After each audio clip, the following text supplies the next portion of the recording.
All right, welcome to today's webinar. We appreciate all of you joining us today. We think this will be a great opportunity for us to engage in this first webinar of a two-part series. Today's webinar, today's webinar brought to you on behalf of the Children and Family, wow, never had this problem before. Welcome to today's Child Welfare Information Technology Systems webinar, brought to you on behalf of the Health and Human Services Administration for Children and Families, Children's Bureau. My name is Phil Breitenbusher. I'll be your host today. Thank you for being with us today. Today's discussion is entitled The National Youth in Transition Database, Overview, Reflections, and Comprehensive Child Welfare Information Systems, CCWIS Opportunities. Better technology for better results. Go ahead. Let me introduce today our speakers, which will be, first off, Nicole Hardesty, our federal analyst for the Division of State Systems. We will also hear today from Spencer Wilder, our federal analyst for the Division of State Systems. You'll hear today from Talisa Burt, a NYTD Systems Administrator, then Catherine Kulbicki, NYTD Program Lead, and Tammy White, a NYTD Data Analyst. And as I've already stated, my name is Phil Breitenbusher. Next slide. Just a few logistical things I wanted to cover today. We do encourage you to submit your questions through the Q&A function through Zoom. So you can locate the Q&A function on the ribbon, either at the top of your screen or the bottom. It says Q&A. Click there and submit your questions there, and we will take those questions throughout the webinar. And there'll be many opportunities to ask questions, either through that Q&A function, or you can use the raise hand function. If you raise your hand, please monitor your chat. We'll just confirm that you're ready to ask that question live, and we'll unmute your line and you can ask the question directly to our panelist. Also, during today's webinar, there will be 5 polling questions. So we would like your prompt participation and engagement in those polling questions so that we can have an idea of where you fall and understand your responses to those. You are able to use also the chat function. We would prefer your questions that you use those on the Q&A, but if you do have a specific comment to a panelist, you can use the chat function. Lastly, if our questions are not answered during today's webinar, you can ask those questions in 2 ways. First, you can just submit your questions directly to your federal analyst, or you can submit those questions to ccwis.questions@acf.hhs.gov. So cwis.questions@acf.hhs.gov. Great. Next. The last thing I wanted to say on the logistics is if on certain slides you would like to be able to zoom in, you can just use Control+, and that will actually zoom in on the slides. So if there are certain data slides in which you would like to be able to zoom in, and go ahead and hit Control+, and that will allow you to zoom in. Let me go through today's agenda just briefly with you. First, you'll hear some welcoming remarks from our federal analyst, and then we'll receive an overview of NYTD, followed by some data highlights, and then we'll have a discussion on the NYTD data quality. And we'll conclude today's webinar with some future opportunities for our CCWIS program managers and IT managers, and finish up today with next steps and a prelude to our next webinar that will happen during the fall. All right, let's go ahead and start with our first polling question. So we're really just looking at how familiar are you with the National Youth Transition Database? And so you have 3 responses here: not very, to clueless. So you're pretty new to this, somewhat, or quite deeply familiar. Go ahead and launch that poll. And while we're responding to that poll, I will let everyone know that we are recording today's webinar. This will be available to those in the future, and it'll be posted to our website. And if requested, today's slides can also be made available to you. Okay, go ahead and respond to this slide. And once you've responded, there we go.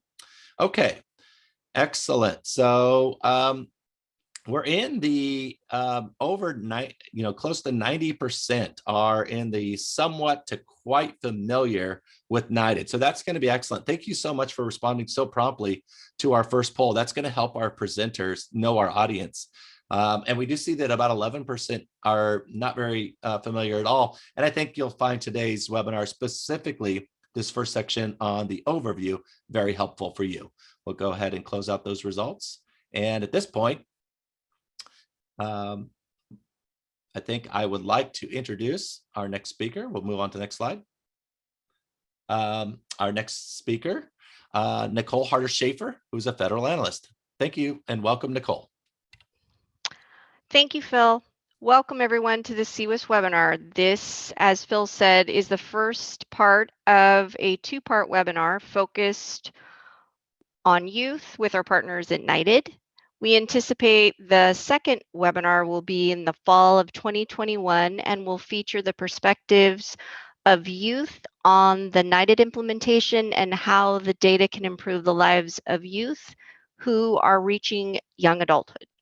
So today we're starting with an overview. Why is it so important for our youth to have a voice supported by data, and how the NYTD implementation is helping us to better hear youth voices? We want to make sure we focus on how technology and CCWIS provide opportunities to assist the NYTD implementation process. So I'd like to welcome and thank very much the NYTD team from the Administration of Children and Families, who will be walking us through today's presentation. Talisa Burke, Tammy White, Catherine Kolbicki. Now I'd like to introduce Talisa Burke, who is the System Administrator, and thank you very much. Next slide, Talisa. Thank you, Nicole. And thank you all for attending today. This is a great opportunity for us because since I've been in charge of NYTD, I don't think that I've had the opportunity to really address you all as an entire population of NYTD users. And so I'm really glad to have the chance to do this. And I want to also introduce that we have 3 people who are on the line who will probably participate in some capacity during our question and answer.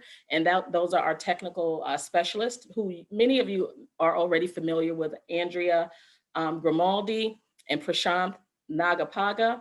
But our newest addition to the team is Brian Tillman. And so he is also one of the technical specialists who you will be able to work with should the need arise.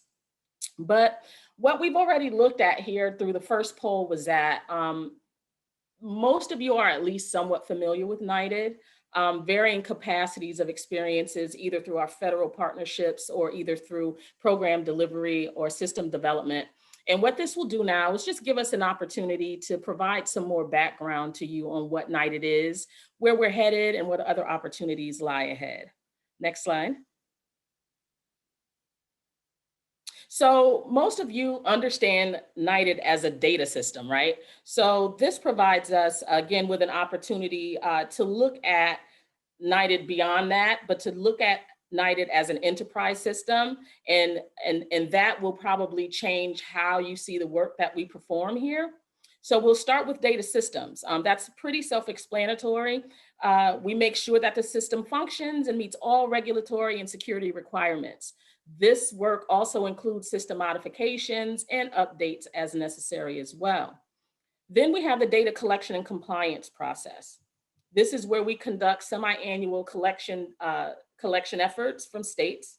And this is where we're also responsible for reporting compliance findings and assessing penalties. The other area of our work involves the help desk and technical assistance. The TA specialists that I mentioned before are available by phone and by email to assist with challenges experienced by our end users. And sometimes there are targeted calls to states about issues that we observe when they submit files. We also provide additional resources online through our Children's Bureau webpage. We have technical assistance briefs, Q&A, and fact sheets. The fourth area is our data analysis. And Tammy White, who you'll hear from later on the call, she serves as our primary research and data analyst. But we use our NYTD data for federal reporting, requests for data from outside sources, and other ad hoc analysis. And finally, on-site review and performance management. This is a massive undertaking, and it involves on-site reviews of states to assess program delivery, technical specs, and youth engagement. And at one point, all of these components were under one person, and that's Miguel, my predecessor. It was under Miguel's oversight. And we've learned that the on-site review portion of this work is massive, and it requires full attention. And so Catherine Kubecki has taken on that as a primary responsibility. So when we talk about NYTD and the data collection, what are we actually talking about? So we capture about 58 data points from our states: the demographics, who do we serve, services provided, how do we serve them, and the outcomes. Are these efforts helping to improve outcomes for young people? Next slide. Next slide. NYTD was authorized in 2008, and we began collecting data in 2011. States report independent living services for all youth who receive services.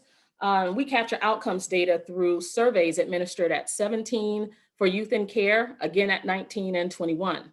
So 2021 is a big year for us, as it marks 10 years of collecting data.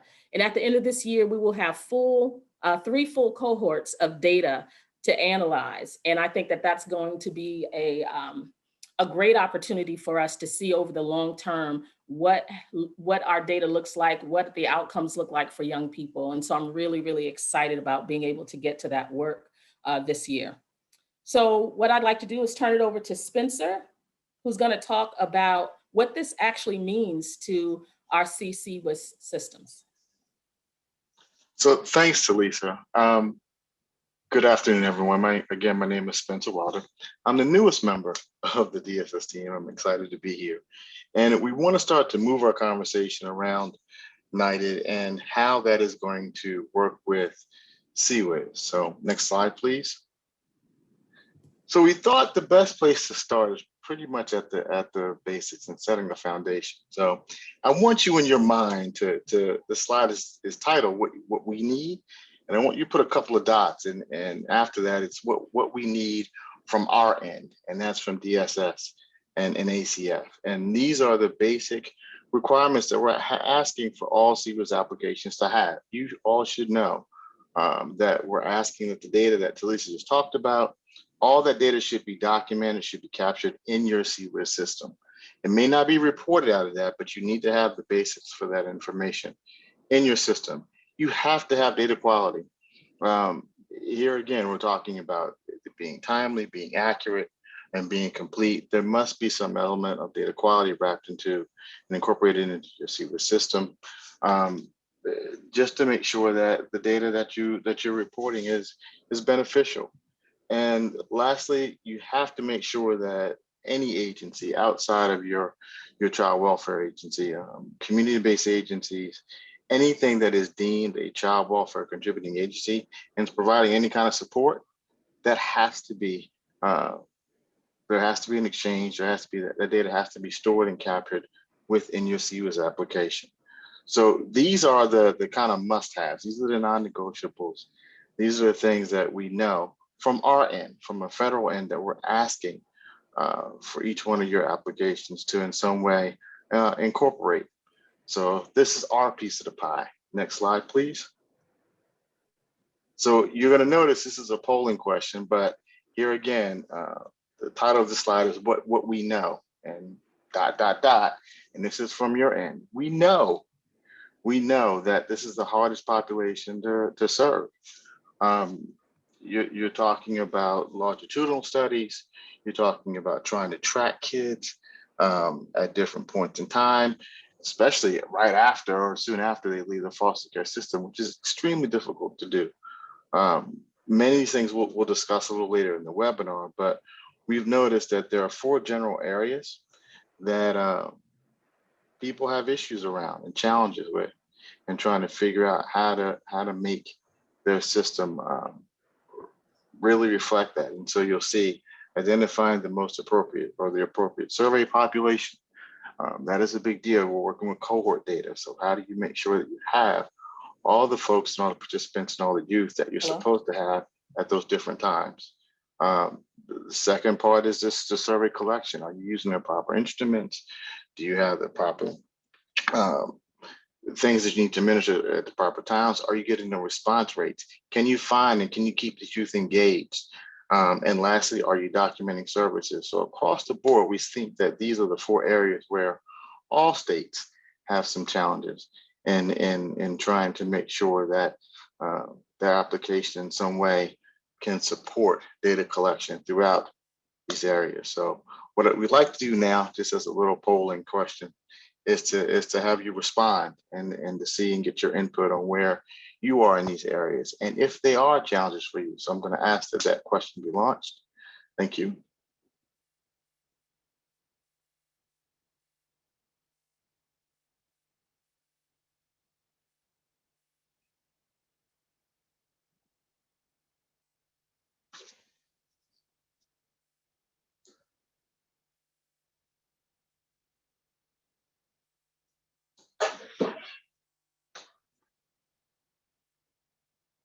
And while you all are thinking about that question, let me also say, you're going to notice that those are not, they're not circles. They are check boxes. So you can give multiple responses. You do not have to be in just one area. So please click away.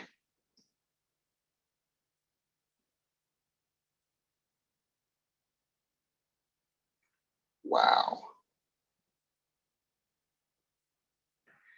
So based on the responses, we're looking like most folks are having challenges in the survey collection and being able to find and engage youth, which are important things to consider.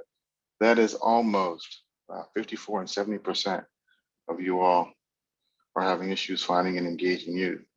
And so as we move forward, we're going to need to be a little more targeted in how we actually deal with those issues. The important thing is that, next slide for me, please. Now we're talking about from both of our ends what we hope. And so CWIS really presents an opportunity for, I know Talisa has talked about requirements and we've talked about data collection, but CWIS presents an opportunity to move beyond all that and to really start to talk about good practice. A lot of things that you're dealing with are not IT issues, trying to engage youth and trying to keep them engaged and trying to locate them. Let IT support you in that process, but that's the beginning of it. I know that these comments may be a little philosophical, but they're really important to incorporate. Remember, your audience is not going to be just ACF or in DSS. Your audiences are really going to be your workers and your families. You want to build an application that supports your work and not simply stores your work. So remember the 3 E's, be effective, be economical, and be efficient. And that's what we're looking for. Use your APD to really propose what your approach is. Make the case as to why you want to do particular things and how you want to use technology to support those processes. We should be able to see your workers in your plan. It should be clear and concise enough to be able to lay all that out. Build what you need.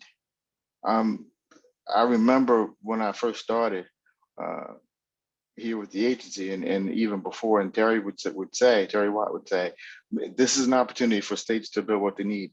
So don't try and build something that that's not going to get you the data and it's not going to be in support of your workers and how they do their work. you must make sure that you're doing things that incorporate them and where they are and how to move forward. Next slide, please. So with that being said, I think we're gonna open it up to questions. Here again, feel free to know that you all can use the chat and type in your questions and raise your hand, and we'll be able to respond. Thanks, Spencer, and that's absolutely right. Please use the Q&A function for questions. We are monitoring both Q&A and chat. Also, if you raise your hand, please note we will send you a chat just to be sure you're ready to answer that question live, and we'll unmute your line. All right, but right now, Spencer, it doesn't look like we have any questions or hands raised. So, oh, the question did just come in.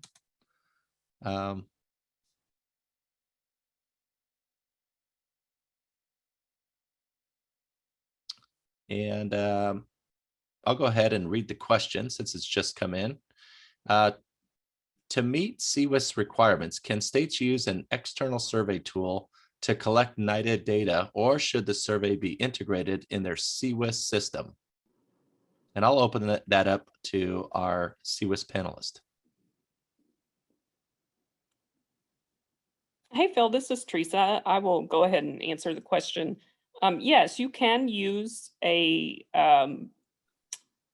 separate app as long as it shares data, exchanges information with your CCWIS, and that it, meets certain criteria. So we would want to understand, how the information and how that system sort of is connected or shares information with the CCWIS, and your analyst might have some additional questions, but using, app tools and things like that are possible, under a CCWIS model.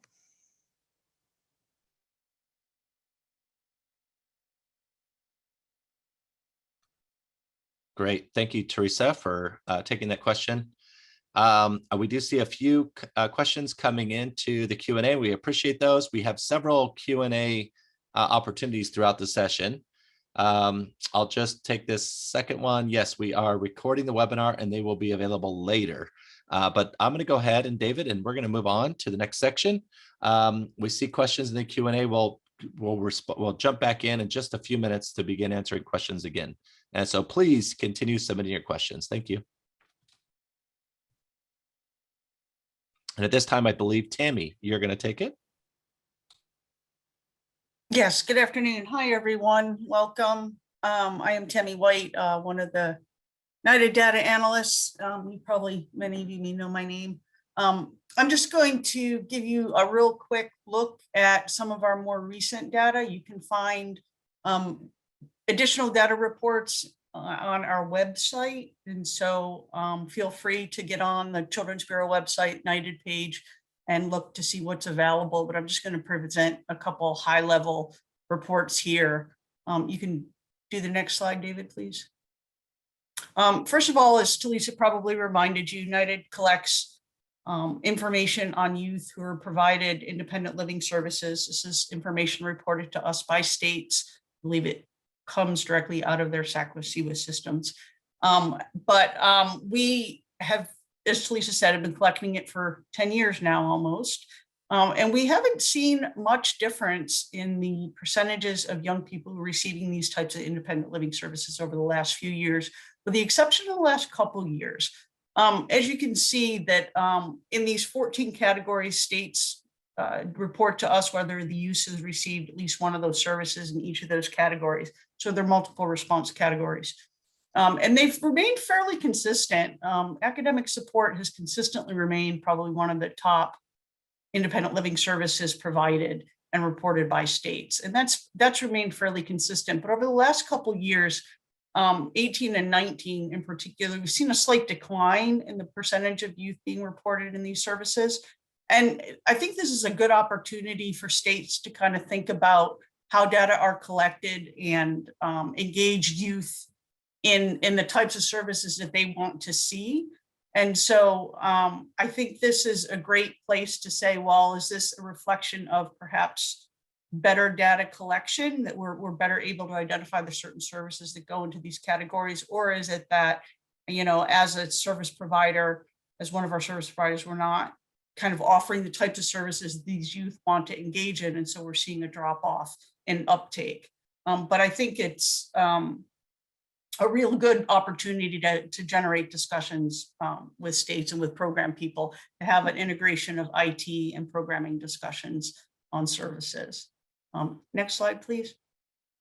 And as Talisa again reminded you, the other part of our United data collection, which a lot of people are interested in, is the information that we collect from young people themselves through surveys.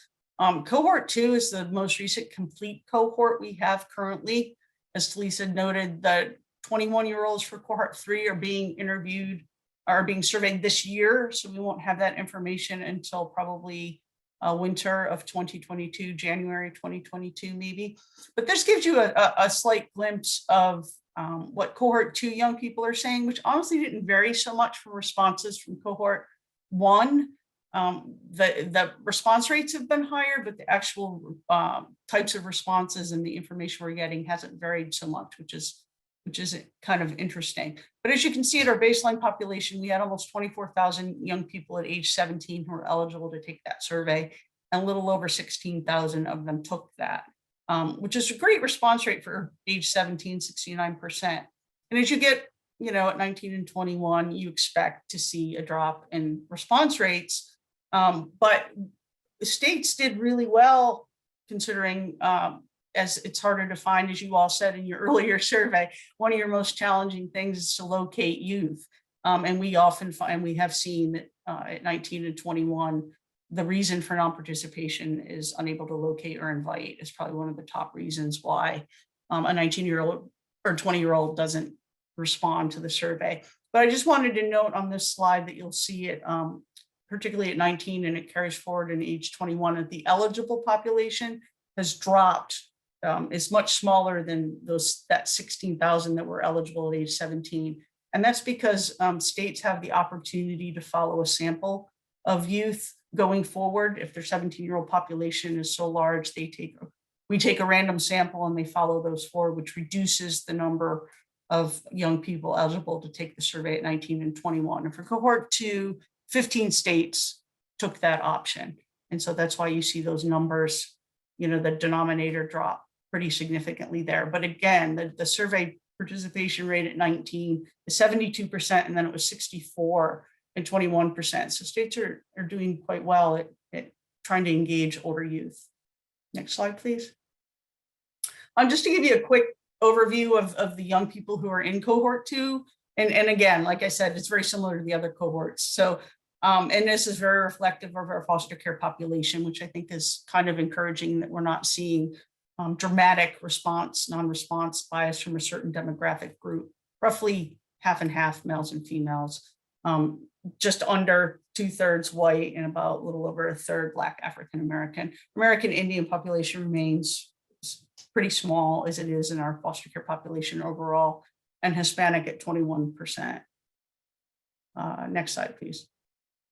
And I realize this is a busy slide. I believe Phil said we will be making the slides available later, and you'll have the benefit of hearing my raspy voice again if you listen to the recording. But the outcome of this slide, or the point that I'd like to share at this slide, is that overall, in many categories, young people at age 19 and 21 who are not in foster care, they either left foster care at those ages or before, tend to have poorer outcomes than the young people who remain in care. And in particular, you can see things like the incarceration rates. We've got at age 19, 25% as opposed to the 11%, and 23% as opposed to the 7% at age 21. Encouragingly, though, the connection to an adult remains pretty high. Slightly lower for those not in care, but also in the upper 80s. So that's actually not a bad thing. And I think that's a real positive outcome for states and program people, maybe a little less IT people, but to kind of make sure that those adult connections, that young people have an opportunity to either engage in adult connections or maintain adult connections, because we have found that that's almost a protective factor for many young people to help them avoid high-risk behaviors and just give them support as they transition to adulthood. Next slide, please. And lastly, I just wanted to highlight a couple of years ago, we were mandated to complete a report to Congress that is also available on our website. And one of the things we were asked to do is to explore associations between foster care experiences and outcomes that young people report at ages 19 and 21. So what we ended up doing was we came up with a composite measure that sort of looked at by age 21, and these for youth who completed all 3 survey waves. I believe the end was roughly 6,000 young people completed the survey at all 3 time points. They had to have either a high school GED at minimum or higher, and then they either had to be enrolled in school and attending school or employed full or part-time at age 21. And so similarly to what you saw from the other slide, in general, young people who are in foster care tend to have slightly better readiness for transition to adulthood, which is what we called that composite measure. Those who sort of were in that category were more likely at age 17 when they were in foster care to have been placed in a family foster home as opposed to other types of home, particularly congregate care, group home, and institutions, and more likely at age 21 to have been reported to be in foster care. Again, we see that foster care is becoming somewhat of a protective factor, if you want to interpret it that way. I say that very loosely, but it's something to think about. Not unexpectedly, they were less likely to have experienced homelessness within 2 years of turning 19 or 20 or incarceration. They also were less likely to have given birth or fathered a child at age 21. But I encourage you to go on our website and look at the report in full if you want more detailed information. Again, this is just a high-level overview, and we're happy to take questions. I believe that's the end of my presentation. I'm going to turn it over to Spencer, I believe. Thank you, everyone.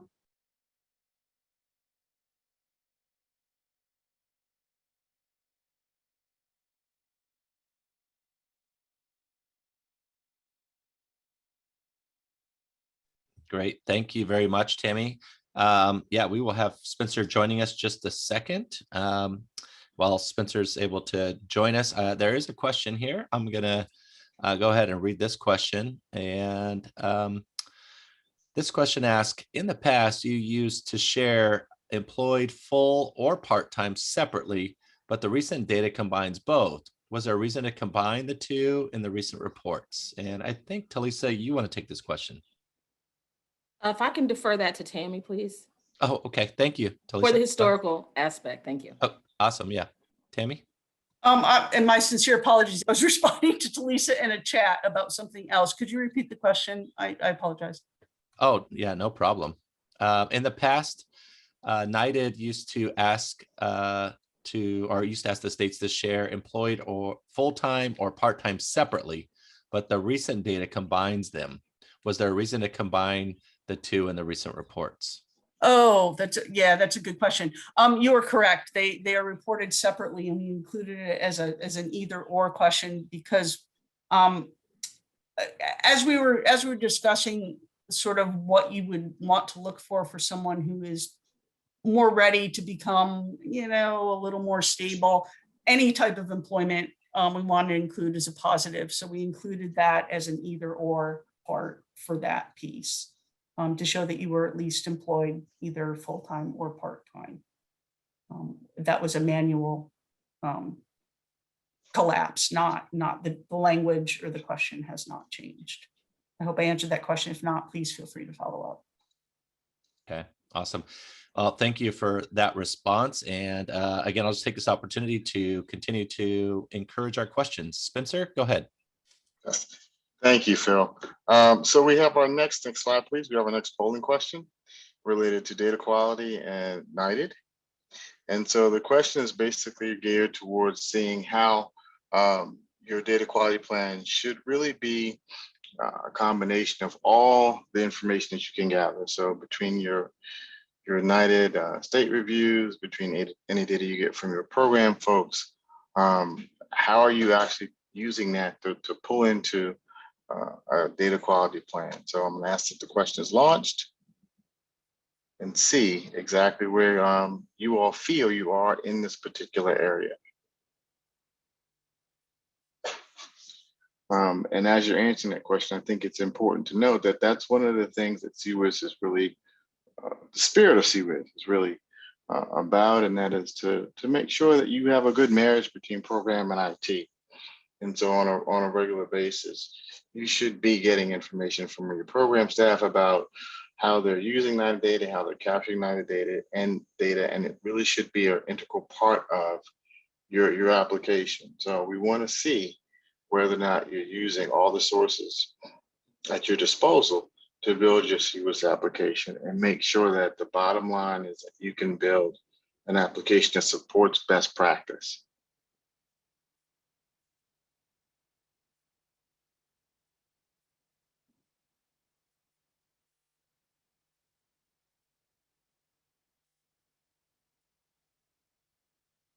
So over half of folks are actually using the NYTD review and feedback in their data quality plan, which is outstanding. We've got a few areas that are connected, and we've got slightly some who are not using their plans. So we just would really encourage you all to, as best you can, take that information and incorporate it into an actionable plan and include it into your data quality approach. It's really going to be important that you're being able to capture good data and give good feedback, and so you can support your users. With that, we're going to move on to our question and answer period. I'm going to turn it back over to Phil. Yeah, thanks, Spencer. Just for the sake of time, we're going to go ahead and continue, and I'm going to introduce Talisa. We'll come back to questions in just a moment. So Talisa, would you like to take us from here? Sure. Go ahead, David. Next, yeah. So maintaining data quality. Next slide. When we think about NYTD and the data system itself, what we're really talking about are young people and their experiences in our care. And so we can't lose sight of that, even though we're talking about highly technical things and even, regulatory requirements and such.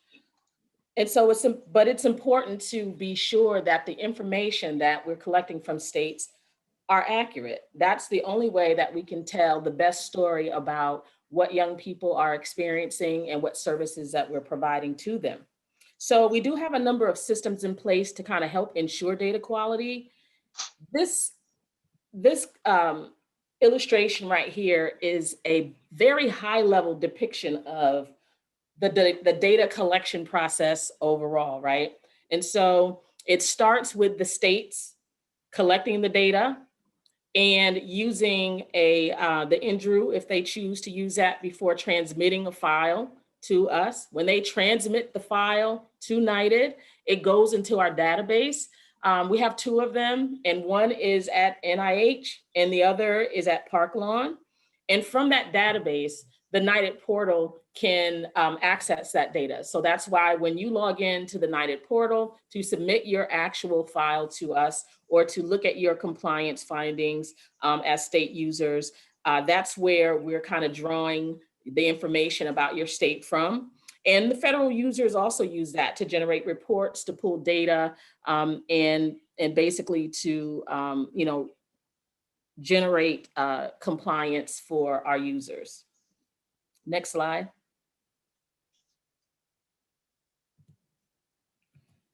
So when we collect the data, we do so on a semi-annual basis. Files are due May 15th and November 14th. And each submission date has two submission periods. There's the initial period where compliance is initially determined and possible compliance penalties are assessed at that time. States who are non-compliant are then granted an additional 4 months to submit a corrected file. And that allows you a chance to actually go back and try to see what generated those errors and fix it, and then resubmit as a corrected file. Now, once that corrected period concludes, then we perform a final compliance review and final penalties are assessed at that time. We send letters, obviously, to states who are both compliant and non-compliant. Next slide. And when we talk about compliance, penalties are generated usually in around 4 areas, right? So the highest penalty that we can assess to a state is 2.5%. And usually that's going to be around the file submission itself. Does the file meet the regulatory requirements of a file? Do the values match? Those things are very important. So that carries a high penalty. Timeliness, that also carries a high penalty. Are you submitting your file on time? And the great thing about it is most of you do. We very rarely have states who don't submit a timely data file. So I think kudos to you all. But there are other areas where we also have penalties that we generate, the error-free penalties, and we have 2 of those. So we have the 90% and 100%. So the 100% error minimum are around record numbers, date of birth, gender, things like that. And the 90% error minimum are for a number of service-related and survey-related data elements. So does a young person receive Medicaid, around race and ethnicity, and education, adjudication, adult connections? Those are areas that generate a 90% error minimum. And then the remaining elements are all survey-related. Outcomes universe. Did you provide a response for all of the young people who were supposed to participate in the survey?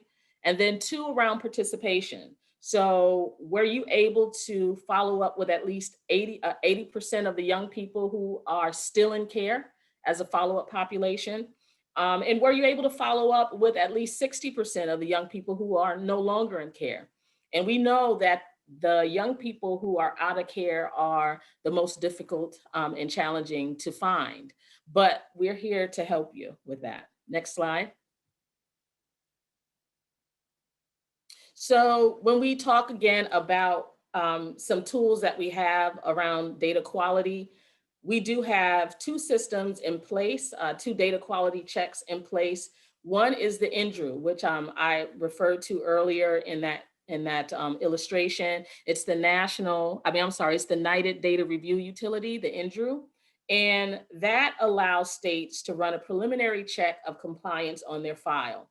Now, when you see this chart right here, comparatively, NDRU doesn't check every single thing because, for example, timely data, if it's not submitted, there's no time stamp to generate the timeliness compliance. And then outcomes universe, that requires a system to then reach back and connect to other files. And that's done once the file is actually submitted to NYTD. But here are some things that your NDRU can actually check for you before you actually transmit and submit the file to NYTD. Next slide.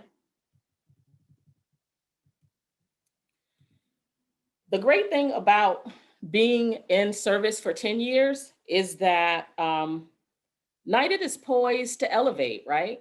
There are a number of areas where we're looking to grow and improve.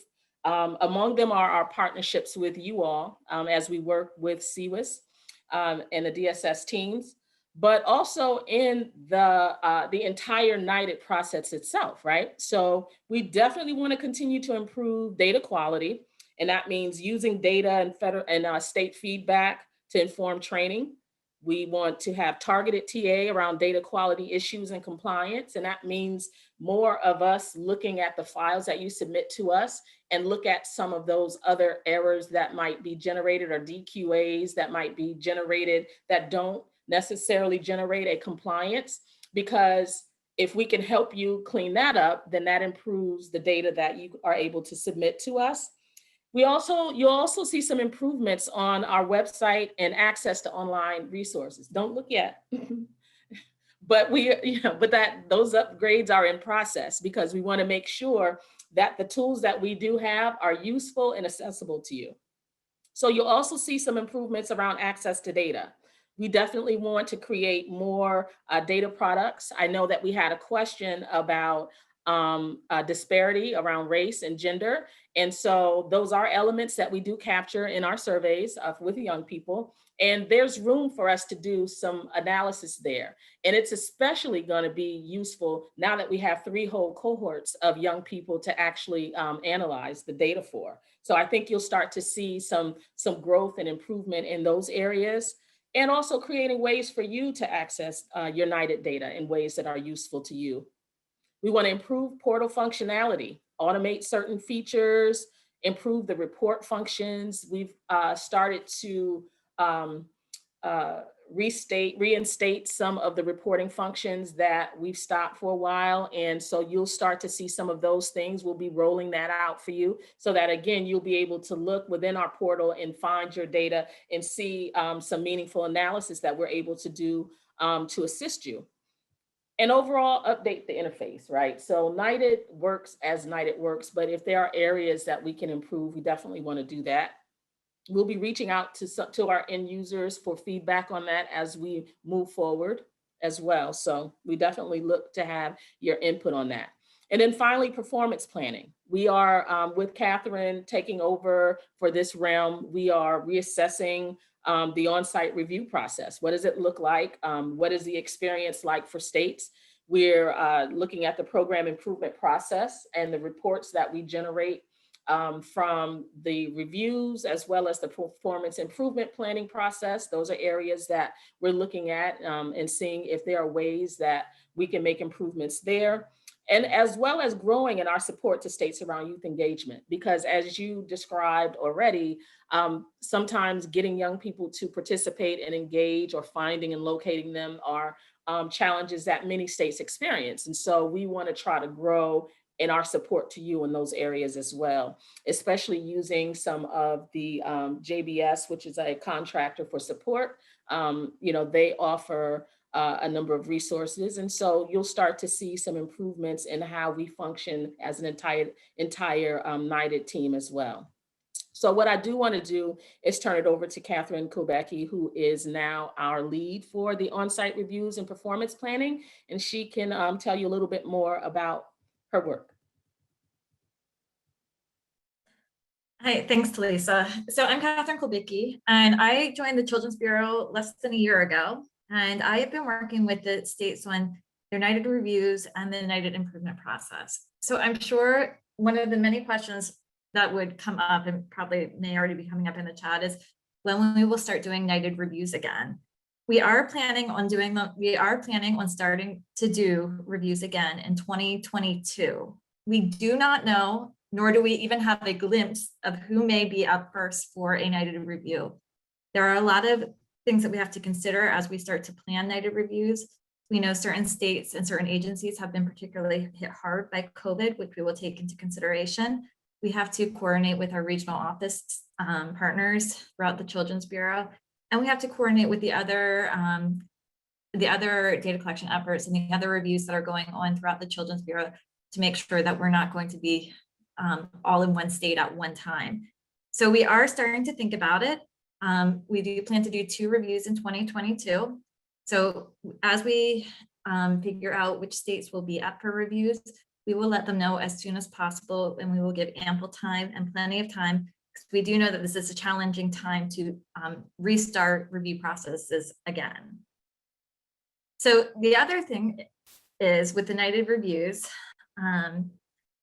we will be doing a more in-depth presentation about the NYTD reviews as part of the fall presentation. So I'm here just to give an overview about what the NYTD reviews are in the next 3 slides.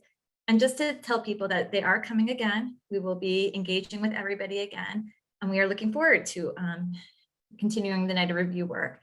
And the main goal of our NYTD reviews are to validate and verify states' data collection, assess the state survey methodology, assess data quality, and support our states in integrating NYTD as part of CQI.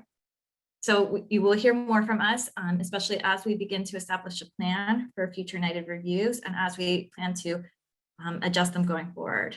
So next slide. When we do the NYTD reviews, this is very important, especially that integrates with CWIS. We evaluate the 7 general requirements that are required as part of the the NYTD survey, which are how the states report information on all the youth served population, how the youth, how the state reports information on the youth in the baseline population and in the follow-up population, the implementation of survey methodology and how the survey is administered, any sampling procedures that the state does, how the data files are specified and reported to NYTD, and how the state connects quality assurance going forward. So in the upcoming fall webinar, which was highlighted a little bit earlier on in the presentation, what we plan to do is to highlight some of the lessons learned from the NYTD reviews that have already taken place, what we have learned, what we have seen, how we have moved through the improvement planning process with the states who are in improvement planning processes, and how we've worked with the Department of State Systems and how we work with the CCWIS to help the states move forward to best report these general requirements and the data elements that are part of NYTD. So next slide. So we have 9 states that have had reviews. We have 1 state that is just about to enter an improvement planning process with us. And we have 2 other states that recently that started an improvement planning process with us. We are redeveloping some tools to help streamline and to help some of the reporting of the streamlining of the improvement planning processes. If you are a state that's in an improvement planning process and you haven't heard from me yet, you will hear from me shortly as I'm making my rounds to all the states and introducing myself and re-engaging some of the states in their improvement planning process and introducing my role in NYTD. So we will be here and we will be presenting more of the data and more of the findings of how this has all been integrating in the fall webinar. So I think that's it for me, and we'll be turning it back over to Spencer. Thank you, ma'am. And we are ready for our next polling question. So I'm going to ask the next slide, please. And with all the things that we've discussed, we're here again, data quality is going to be paramount as we talk about the opportunities that CCWIS presents and your ability to really improve upon your NYTD data survey collection. And so what we want to know is, of all the things that we've talked about, are you using them and how they contribute to your data quality? So if you wouldn't mind, we're going to launch the question and see where you fall and see how many of you all are already using some of these things in terms of making sure that your NYTD data is accurate and timely and complete.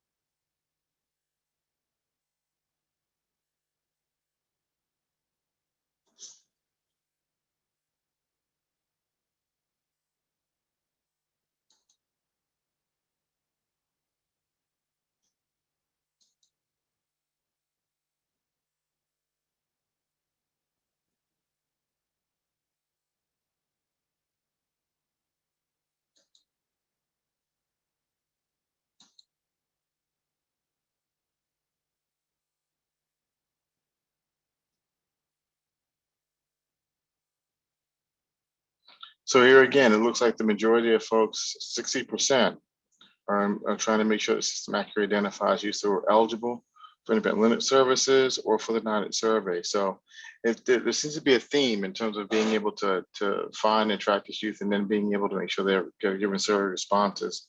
And so we need to figure out better ways to support that process and figure out how IT can support better data collection. So with that, I'd like to turn it back over to Phil, and I think we have one more question and answer period. Thank you, Spencer. And thank you, Catherine. Yeah, so again, we just want to encourage you to continue to submit your questions. We are seeing questions coming in throughout the presentation, and we appreciate that. So you can use the Q&A function to submit those or raise your hand and we'll unmute your microphone. There is a question here that I would like to submit to our NYTD panelists. Are the NYTD reviewer applications open for young people? So whoever would like to take that question. Is Lupe able to respond to that? Yes, I think she is actually. So go, Lupe, if you'd like to unmute yourself, if you're able to. Can you hear me? Yes, we can. Thanks, Lupe. Hi, everybody. This is Lupe, the Knighted Manager at JBS. And my dog who was sleeping. We accept applications year round. I will drop our team email in the chat and a link with the requirements. Awesome. Thanks, Lupe, for Thank you, everybody. And we have a couple of our most experienced Knighted reviewers on the line as well. And you'll get a little teaser about how they will be involved in the series moving forward. Yes, excellent. And so thank you for that teaser. We'll come back to that. Great. So again, just want to continue continue to encourage everyone to submit your questions. And with that, David, we'll go ahead and move forward. And I believe this will come back to Talisa. Okay, thank you. Next slide, please. So this is really a basic illustration of what Knighted looks like in relation to the Chafee program, right? And so we know that as states provide services to young people, they report that information to us through the Knighted data system. And we use both aspects, right? The programmatic and the technical, in order to come together and support Knighted compliance and support the on-site reviews. And the important thing about the on-site reviews is that usually that's one of the first times that our states, the technical people and the programmatic people are in the room at the same time. Not even just that, it's actually 3 people, right? 3 sets of very important people. So you have your key personnel who provide the services and who manage the people who provide the services. You have the people who have developed the system and who maintain the system. And then you have young people also, right? So we have the young people that we bring into the process, and states also have their young people who are brought into the process to reflect the services, the service delivery, and the practices of the program. And that's very important because what we find is that when people are operating in their primary areas, sometimes it keeps us from understanding what actually needs to be done. So the data system itself may be designed to meet regulations, but for the people who have to use them, we have to think about whether or not it's useful for them. So does it have a way for them to actually capture the services that they're delivering? Does it have a way to be able to add notes or upload very important information to support the work that they're doing? Those are things that require input from the people who have to use it. And so when we actually go on site, we get an opportunity to see that.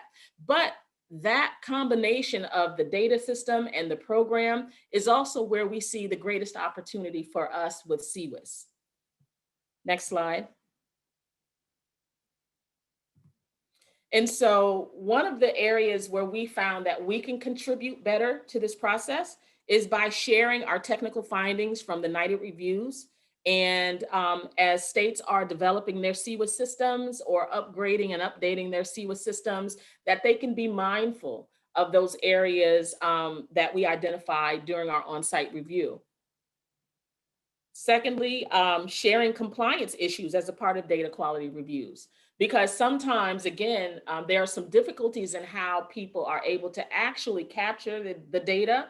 And we also have to make sure that the systems allow states to be able to do that. So we can share those compliance issues that are generated due to how state systems work. And again, that will help you as you develop your systems or as you work towards implementing new processes within your system.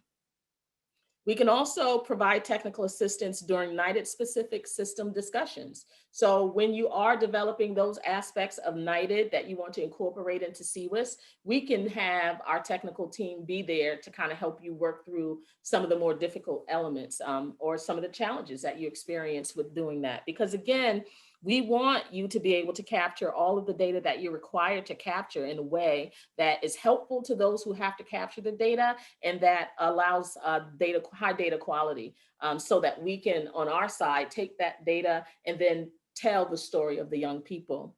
And with that last thing, you know, elevating the voice of young people, right? So we know that engaging young people and finding young people to participate is important. And that is a challenging area for many states. So we want to help by bringing in young people to support you, to tell you more about, you know, what things are interesting to them, ways that they think that they can be useful in improving both technology and practice. And next slide. So I know this is an opportunity for Spencer and Nicole to jump back in here as we talk about how NYTD systems can improve data quality. But I just wanted to kind of run through some quick things that we see that we think you know, you should be mindful of. You know, first and foremost, making sure that the proper file formats and the proper values are included in your CCWIS system, that you can accurately capture demographics around race, ethnicity, and tribal membership. That means, for example, race, you're supposed to be able to you know, identify a number of different races because it's self-reporting for the young person. As for tribal membership, some memberships are in application, so they may not be a tribal member yet. And so the system has to allow for the opportunity for a young person to determine where they are in that.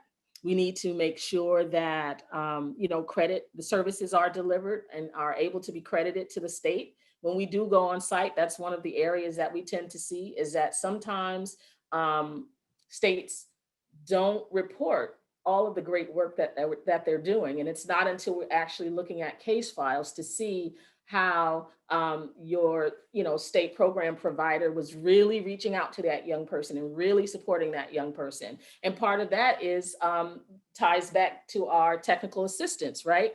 So that means, are we able to share with you the best way to understand what is considered to be a service and what is not considered to be the delivery of a service. So that's an opportunity for us as well. We need your system to properly identify youth who are eligible to participate in the 17-year-old and baseline surveys, as well as your follow-up surveys.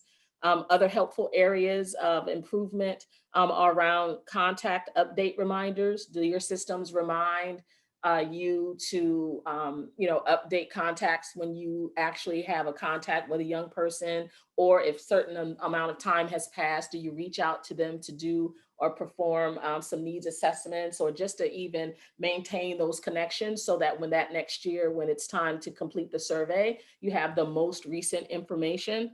Also confirm informed consent for young people to participate in the survey. We want to make sure that they understand what they're participating in and that it's explained clearly and that they actually agree to it. And finally, making sure that the questions, the response categories, and the skip patterns are accurate, because that's the best way to make sure that you're answering all of the questions in the proper order and that the questions actually maintain the original meaning that we're required to in regulation. So I actually, we do have a next slide that you can kind of look at, but I can turn it back over to Nicole for the next, or whoever for the next polling question.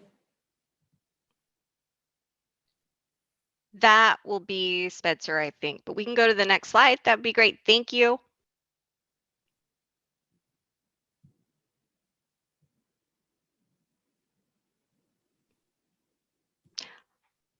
Okay, so the topic that interests you most for fall CCWIS webinar, focusing again on youth. The NYTD reviews lessons learned from the field, a tool for youth engagement. And then there is other for a request.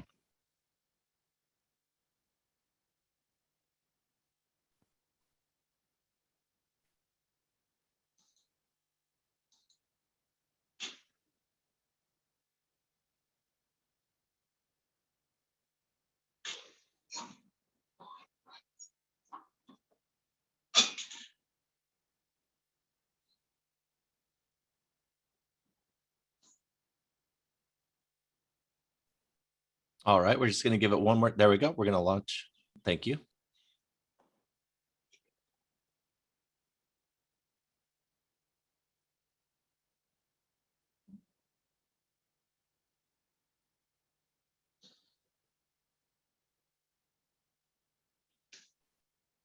All right, we see the results here, and it looks like 65% of you would like the next conversation to be around a tool for youth engagement. 54% of you would like the topic to be on NYTD reviews, lessons from the field.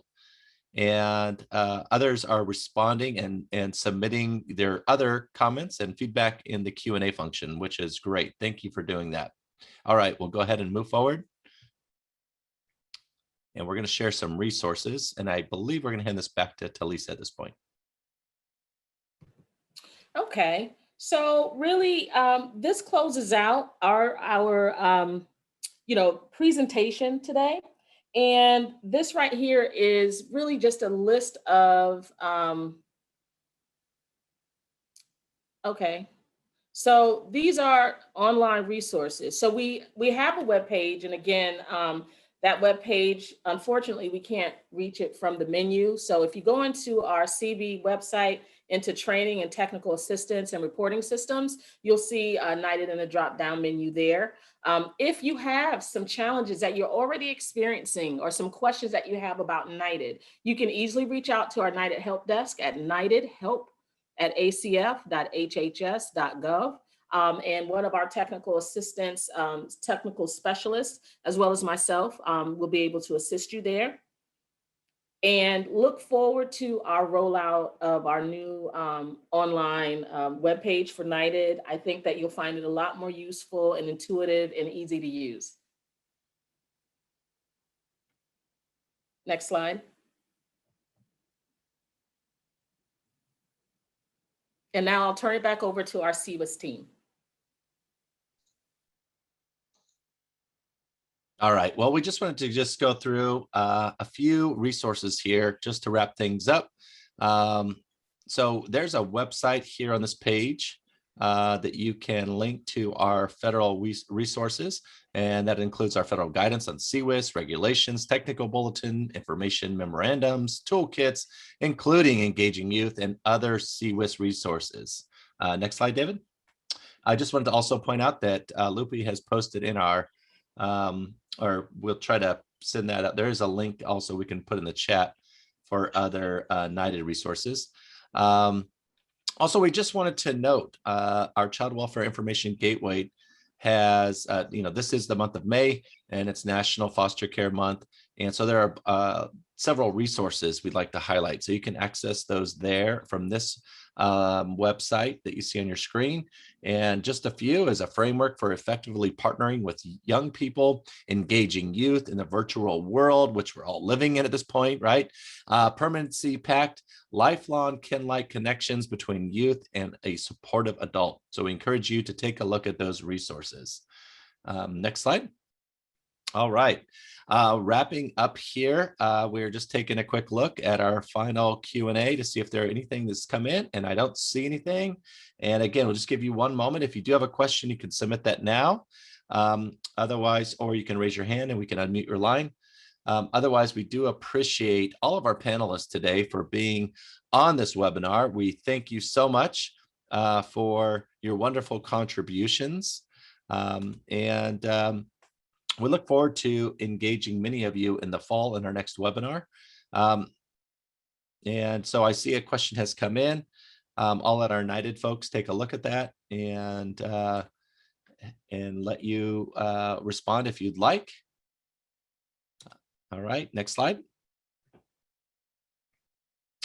So again, thank you all for being here today. We do plan to have a part 2 of today's webinar in the fall. So your feedback in the polling question and your suggestions in the Q&A are very helpful.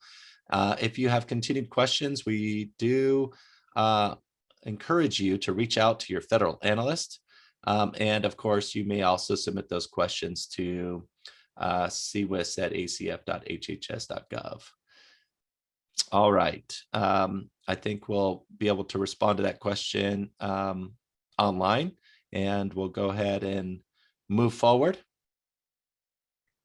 And that will conclude our webinar for today. Is there any comments from our panelists that you would like to end with before we close out today? I thank everybody. I thank CWIS, for inviting us to have this presentation, and for and all of the, the contracting team, David and Phil and everyone who helped us put it together. So thank you all for that. And thank you all for the states who decided to attend, because this is where we kind of learn what your needs are, and we want to be responsive to that. So having the opportunity to hear from you and to hear some of these questions, as well as to introduce and roll out NYTD to you all and our new team, I think that's very important. So I'm glad we had the chance to do that today. Wonderful. Thank you, Talisa. Thanks to the NYTD team. Thanks to our CWIS partners. Thanks to all of our participants for being here today. We really appreciate the work all of you are doing on behalf of children and families. Have a wonderful holiday weekend. We wish you the best. And that will conclude today's webinar. Goodbye, everyone.